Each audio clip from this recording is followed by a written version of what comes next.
Assalamualaikum warahmatullahi wabarakatuh. Apa kabar kalian semua? Semoga masih dalam keadaan sehat walafiat. Membincang tentang pandemi COVID-19 ya. Kemarin di video yang sebelumnya saya sudah mengatakan bahwa kuncinya adalah ketenangan pikiran dan ketenangan hati. Nah, di sini saya ingin menceritakan pengalaman saya mengenai cara supaya diberikan keselamatan. Salah satunya kalau yang bisa kita lakukan dengan menjaga kebersihan, selalu cuci tangan, tetap jaga jarak, baik di luar rumah maupun di dalam rumah. Terus rutin penyemprotan disinfektan. Nah, cara lain adalah melalui doa. Senjatanya orang Islam itu adalah doa. Indonesia merdeka itu karena doanya serius. Memang selama ini doa kita diijabah, Mas. Terus bagaimana sih, Mas, tips-tips doa biar diijabah? Nah, tipsnya itu kalau sebelum doa itu kirim sholawat kepada Nabi dan memuji Allah. Makanya rata-rata redaksi doa itu alhamdulillah dulu, sholawat dulu, baru doa kita. Dan jangan lupa ditutup dengan sholawat lagi. Nah, ketika kita berdoa itu jangan pelit. Maksudnya pelit, doa untuk diri kita sendiri, tapi doa untuk orang lain juga. Kita mendoakan orang lain, kita mendoakan guru-guru kita, kita mendoakan orang tua kita. Itu yang bisa menyebabkan terkabulnya doa. Doa kita dikabulkan tapi dengan cara yang lain. Ada proses seperti itu juga. Dan jangan lupa banyak-banyak istighfar. Terus ada amalan lain. Sholat sendiri itu adalah dalam doa. Ada sholat yang itu fadilahnya dapat menjaga kita dari hal-hal buruk dan dapat menjaga kita dari keadaan-keadaan yang buruk. Sholat apa itu, Mas? Sholat qobliyah subuh dengan membaca rakaat pertamanya kita baca surat Alam Nashrah dan rakaat keduanya kita baca Alam Taro. Fadilahnya dijaga keselamatannya dari pagi sampai terbenamnya matahari. Pada suatu cerita dulu sahabat, saya lupa namanya sahabat siapa, beliau itu tidak pernah terluka ketika perang.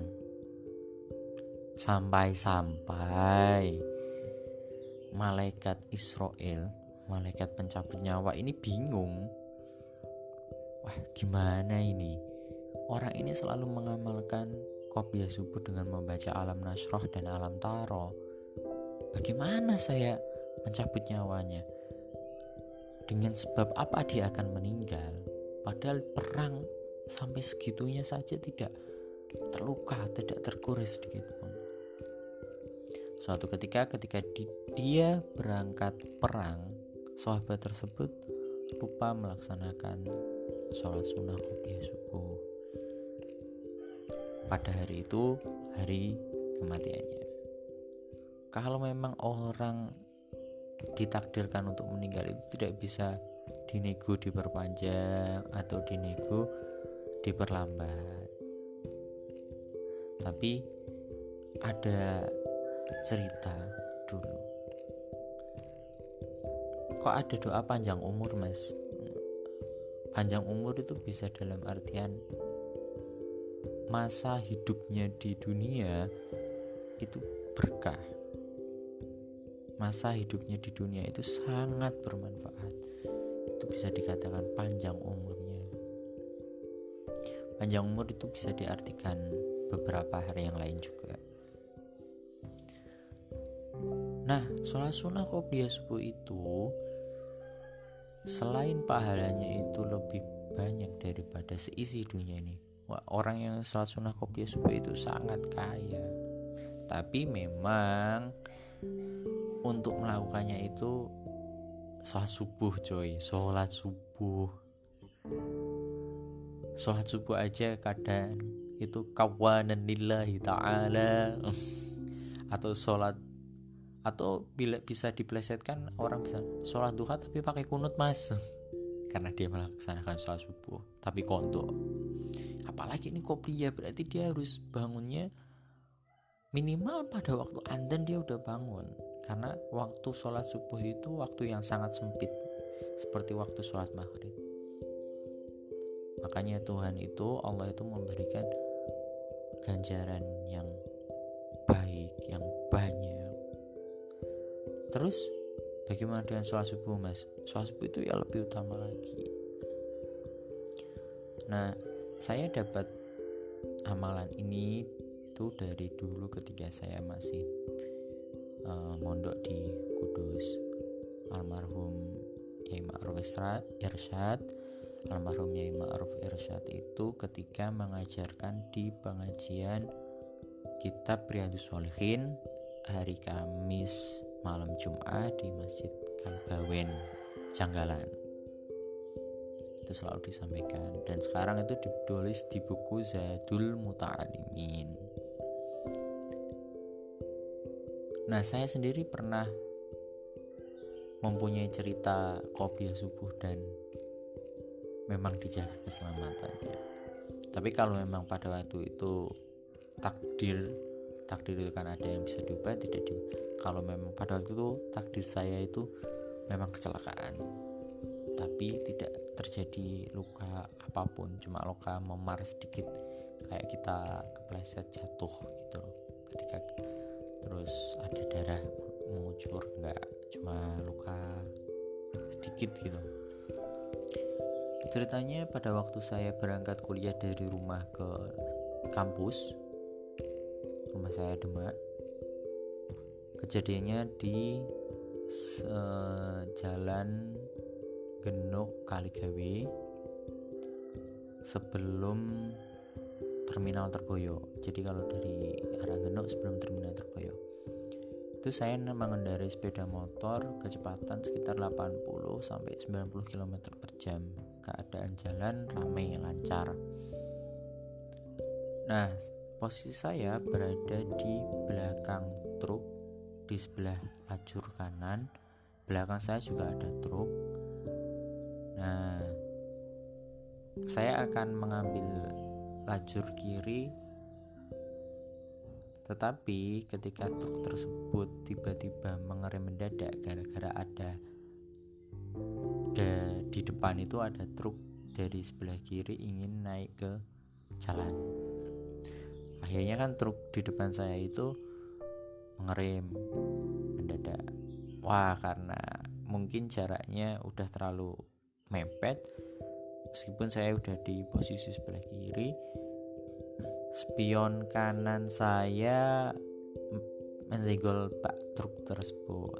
Akhirnya saya oleng ke sebelah kanan, dan ingat di belakang tadi ada truk lagi.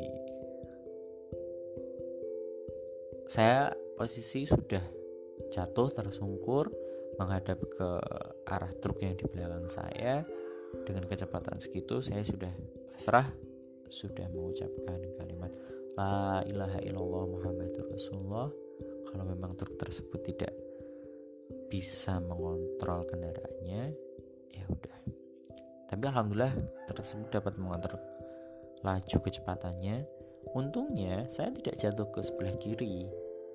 Kalau saya jatuh ke sebelah kiri, di sebelah kiri tadi itu ada sepeda motor, ada mobil.